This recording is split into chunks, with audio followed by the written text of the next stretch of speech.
Hello, ma'am. Good afternoon. College Dunia team welcomes you in this session Good of afternoon. Thoughtful Leaders.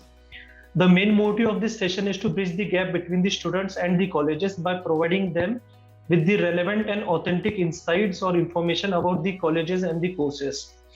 So today we have with us Dr. Shalaka Parkar. Ma'am, can you please give a brief introduction about yourself?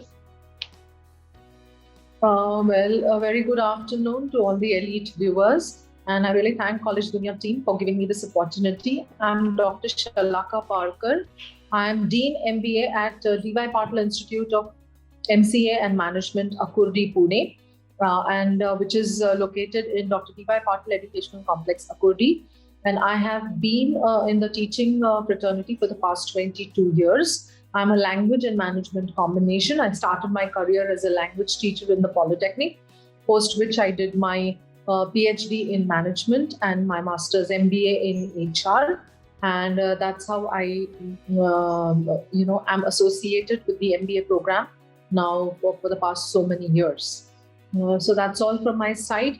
And I thank the team once again for giving me this opportunity to interact with all of you. Thanks a lot, ma'am. It was really good to know about many things. So the first question is, we see most of the students want to go for MBA.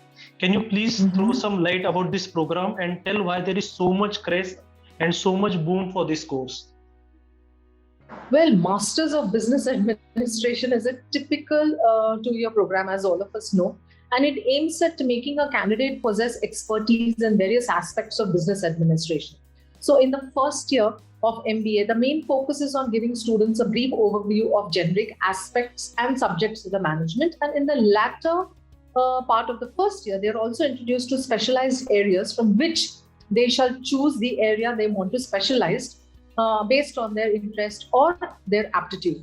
Now, initially, if you go to see, there were typical traditional specializations in MBA, and that was finance, human resource, management and marketing management. But now, with the inception of Industry 4.0 and the technological interventions happening in all the fields across, the MBA specializations have also exceeded and they are varied now. And that gives students a more opportunity, to choose an MBA in their area of specialization. So we have MBA in information technology, logistic management, business management, rural management, healthcare management, business analytics, even management, and we have a program. So there are a number of masters administration. And from a candidate's perspective, please understand, there are prestigious job roles or titles attached to an MBA graduate, like relationship manager, a business or a financial analyst, a business development executive, an HR generalist, a management consultant, so on and so forth. Moreover, it is one of the elite degrees of higher education in India and abroad, and also a discipline of higher education wherein students are taught to be business leaders, directors, managers, executives, and administrators. And today, when the world is becoming more and more complex, as we called it the VUCA world, VUCA, which stands for volatile, uncertain, complex, ambiguous, and needs management in all its essence to function effectively. Effective management has become the soul of every business today. So although there have been questions raised about the value proposition of pursuing an MBA while we are facing this global pandemic, but the hiring projection of an MBA graduate is likely to rebound. In fact, I would say that it has come back in this year 2021. The MBA talent is not immune to the impact of COVID-19 pandemic. Employees remain confident about their skills, and the median salaries projected are anywhere between 15 to 20 lakhs per annum. And that is why the craze for MBA is still there, and it is on the boom and on the rise, and students still aspire to take up this prestigious degree as a part of their career. That's what I feel. Good to know, ma'am, about all these things. And what is the eligibility and procedure to apply for the MBA program? The prospective candidate must satisfy one of the following eligibility criteria years for admission to MBA program. That is a graduate degree under like 10 plus 2 plus 3, so a 3 years graduation, or it could be 10 plus 2 plus 4, or 4 years graduation pattern under any discipline. And I think securing 50% marks with 45% for the SC/ST candidates or persons with disability in aggregate from any recognized universities. Moreover, on the national front, candidates interested in pursuing an MBA in any of the preferred specialization, besides their graduation score, need to take popular entrance exams offered by the state, like the MHCET, if it's Maharashtra, and national level exams like the CAT, that is the Common Admission Test, or the Xavier Aptitude Test, or the NMAT by GMAT, the SNAP conducted by colleges like Symbiosis, the CMAT, the MAT, Atma, which generally include sections on verbal ability, reading comprehension, data interpretation, logical reasoning, and quantitative ability. So I think a basic graduation and an entrance test of a state or national level is the eligibility to enroll for an MBA program. And ma'am, why an MBA course from your institute, that is D.Y. Patil Institute of Management? What are the key aspects from your institute? Yes, that's an interesting question, and I would like to take it up that be it our college, DYP IMCM, or any management or B school, the academic leaders, the teachers, and the prestigious recruiters, the industry people who recruit our MBA graduates, what do they look up to after an MBA graduate completes his or her education?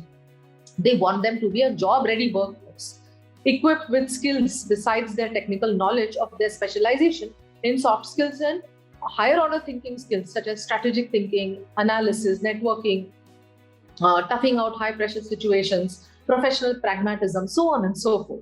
Moreover, there are various themes that revolve and rotate around an MBA graduate. And the single strongest theme that we hear in interviews is that the need for MBA students to cultivate a greater self-awareness. And second theme we hear that he or she should be very good at practical skills. And moreover, all the MBA graduates should develop a solution-oriented mindset, which offers at least 2 solutions for every problem. And now with this backdrop, I am happy to share with you that D.Y. Patil Institute of MCA and Management, Akurdi, we extend plenty of academic and co-academic learning and engagement platform to our MBA graduates so that they have that extra skill edge over the other graduates in competition. First and foremost, we are affiliated to the prestigious Savitribai Phule Pune University, wherein the MBA curriculum builds on the implementation of a choice-based credit system and grading system. Now, this curriculum takes the MBA program to the next level in terms of implementing outcome-based education.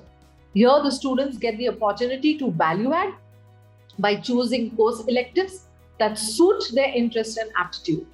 Secondly, the institute also strongly believes that student learning is very important than merely mugging up theoretical things. And therefore, to enrich the teaching learning process here in our college, to inculcate innovative approach, the institute focuses on student-centric methods such as experiential learning, participative learning, then you call it the collaborative learning, maybe problem-based learning, action-based learning. We have special interest groups wherein the students with regards to their specialization like finance, marketing, business analytics are divided into these special interest groups, and we give them experiments and hands-on problems from industry and society to be solved. Now, all these pedagogies enable the teachers to groom our MBA graduates to have the right knowledge, skills, and attitudes as the outcome of this 2 years program. Also, students get an extreme value add on the soft intelligence, that is soft skills, creativity, and innovation through a host of year-round activities that we conduct here at the Institute, like group discussion, personal interviews, we have poster making competition, mad ads, presentations, simulations, then you call it the role plays, case solving, desk research, field visits, projects, summer internship projects, flipped learning, and so on and so forth. Now, besides this, We also make use of various ICT tools for the teaching learning processes. Now, what are these ICT tools? We have very good Google Classrooms, Moodle to make them sessions more interesting and enhance the learning outcomes. Now, we at DY Patil Institute of MCA and Management have introduced the Curriculum Plus Plus initiative, the powered curriculum, which means to conduct a host of activities for students that are beyond the prescribed curriculum by SPPU. And what are those Curriculum Plus Plus activities that we conduct for our students? We make it mandatory for our students to do or to pursue online certificate courses through Coursera, NPTEL, Allison, Udemy, and so on and so forth. We also give them training in aptitude and soft skills through professional agencies. We also give them trainings in foreign language, like we have a tie-up with the Hikari program, the TCS, with the TCS for Japanese language, JLPT. Moreover, we have a very unique feature in our campus. We have English language laboratories through which we offer trainings on soft skills and communication skills in English for our students. We have a host of our in-house trainers who train the students, and these language lab training slots are embedded in the regular timetables of the students. And these trainings are absolutely free of cost. Moreover, we also have student development programs on motivation, mind, body, soul, management of stress, especially during these times of the pandemics. For the last 1 year, we have been conducting a number of counseling sessions for our MBA graduates so that they can manage this stress and come out of the fear of this COVID and fight back this challenge and emerge as successful MBA graduates. Moreover, we invite various icons of life from various walks of life to give expert talks to our students. We make it mandatory for our teachers to guide students to write research papers. We have book review competitions. We have a segregation of slow and advanced learners. Then we have various activities through our entrepreneurship development cell and an innovation and incubation cell. We have technical trainings through our industry partners.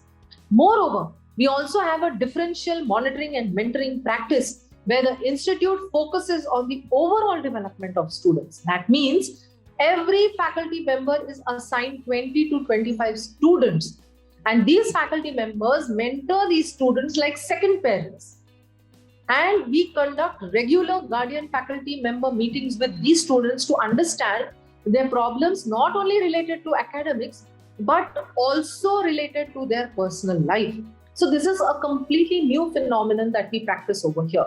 Moreover, we also conduct counseling days, open days, parents-teachers meet, we give letters to the parents. So we take care and ensure that our students are not only growing on the professional front, but also on the personal front. So we cater to the holistic development of our MBA graduates here at DY Patil Institute of MCA and Management. Thank you. Yes, ma'am, College Dunia really appreciate your efforts which you are taking, and especially about both the personal as well as the professional aspect of a student, wherein you are assigning about 20 students to a faculty. I mean, in that way, we can really help the students to groom in all the aspects. So, ma'am, talking about the future, if we see many of the sectors have developed after the COVID era. So what about the MBA? Will the trend continue? Will it grow after COVID? Or how do you think the future of the MBA will be in coming years? I personally feel, and whatever is happening around and whatever we are witnessing, and especially with the National Education Policy announced in 2020, it will have a major impact. In fact, it has started having an impact on all the B schools. And the policy aims to liberalize the Indian education sector and invite 100 top universities from across the world to set up campuses in the country. Now, what will happen? This move will enhance MBA education by introducing some healthy competition between institutions, attracting some of the best international faculty to India, promoting the adoption of leading academic practices and learning tools, encouraging infrastructure development, establishing better governance, and so on and so forth. And according to the survey respondents, demand for MBA graduates by technology industry is anticipated to increase by 10% this year compared to the pre-pandemic in 2020. So as many as 9 in 10 corporate recruiters are determined on hiring MBA, and salary premium is fueled by the technology sector growth. So technology-driven companies are placing high value on leaders who are just not technically skilled, but also have a strong strategic interpersonal communication and decision-making skills, as well as an understanding of the importance of diversity and inclusion and also sustainability in their organizations. Now, where do you find these skills? You find these skills in these MBA graduates, because just now I shared with you that yes, we are skilling our MBA graduates on all these strategic skills, all these innovative skills, all these out of the box thinking, rational thinking skills, and these skills are required today because the scope of an MBA in India won't cease, as businesses will require MBA professionals to run and consult their respective businesses. But as times are changing, the required skill set for working for a particular industry is also going to change. In the earlier days, MBA graduate was not expected to be tech savvy. But in the present scenario, yes, MBA graduate requires to be tech savvy, and these skills are important. And I personally feel that job opportunities post-COVID-19 will see an upraise, because as we all know, every cloud has a silver lining. COVID-19 has shown us that we can all coexist in harmony, helping each other. So MBA is not going to be affected. The more the MBA graduates are skilled technologically, and they are exposed to the new specializations of MBA, they will have plenty of job opportunities. Like in the field of finance, they will play vital roles, in solving the business-related problems and come up with technical and non-technical solutions. Even a marketing manager would have plenty of opportunities. An operations executive manager is directly concerned with the operations of an enterprise, and they also have plenty of opportunities. May it be IT managers, international business managers, agricultural business managers, even we have pharmacy managers, the data analyst managers. So what is this? An MBA makes a graduate ever ready to face the modern world challenges and requirements with confidence. And there are industries and recruiters ready to absorb MBA graduates. So I don't see that there's going to be any problem for MBA graduates to be recruited post this pandemic. In fact, the graph is going to be on the rise. Okay. Yes, ma'am, it was really insightful. And one of the last question, it is a very basic and very confusing question to a lot of the young aspirants there. What is the basic difference between MBA and PGDM? And next, there is a misconception that if we do a PGDM and not MBA, then we may face a problem in pursuing the PhD course. So how relevant it is, how right it is? Can you please clear this confusion? Now we have to see the difference between these two courses on various levels. First of all, if you go to see that postgraduate diploma in management, PGDM, and MBA, both are management courses at master's level. Both the courses have a commercial orientation, and it is very difficult to differentiate between the two. Now, with regards to the approving authority of both these courses, PGDM is run by standalone institutions and approved by the AICT, Ministry of HRD, Government of India. And whereas MBA, also approved by AICT, UGC, and whichever university is offering that particular course. Now, the validity of the course is equivalent. Now, it is a 2 years program, both of them. The eligibility criteria is also the same. Now, placement, it depends on the institution for both PGDM and MBA. Where have you taken the admission? Now, the students who aspire to take admission either for PGDM or MBA, I am of the opinion is MBA being an old degree and a very prestigious degree and with the title of masters in it has a little more weightage than PGDM. Vis-a-vis, job opportunities are better for PGDM graduates than MBA graduates in the current scenario. The reason being, PGDM they have the flexibility to design their own curriculum, and majority of the standalone institutions offering PGDM make it 80% experiential, wherein industry internships are embedded right at the inception of the course. So students who have done their PGDM are better equipped with the industry challenges, problems, advancements, and they are better groomed. With MBA graduates, there is the theory element being a little more and the practical element a little less. But nevertheless, the private universities offering MBA and the autonomous colleges offering an MBA with their freedom to design their own MBA syllabus and curriculum are also moving towards making the course very, very experiential for the students. Now, with regards to the fees, the PGDM fees are more in comparison to MBA. But with the traditional Indian mindset of an Indian student, MBA is a more prestigious and a more widely accepted degree in the country, abroad, and by the industry recruiters. But honestly speaking, that there is an equivalence with regards to MBA and PGDM. PGDM is equivalent to MBA from any Indian university. For PhD teaching, UGC, NET, and for all other purposes. And MBA is also a postgraduate degree. The entrance process is also the same. They have to give those competitive examinations for both the programs. And the examinations are also conducted by the respective universities that offer these programs. The course syllabus, as I said, the major difference lies in the course syllabus. PGDM is a more dynamic and practical and pragmatic course than MBA because of the industry internships offered to the student right at the inception of the course.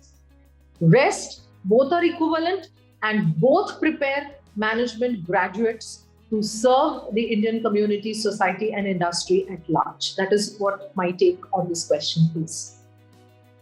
Thanks a lot, ma'am. Thanks a lot for addressing this question. I hope now whoever is having a doubt in PGDM and MBA will get a clear idea about both these courses.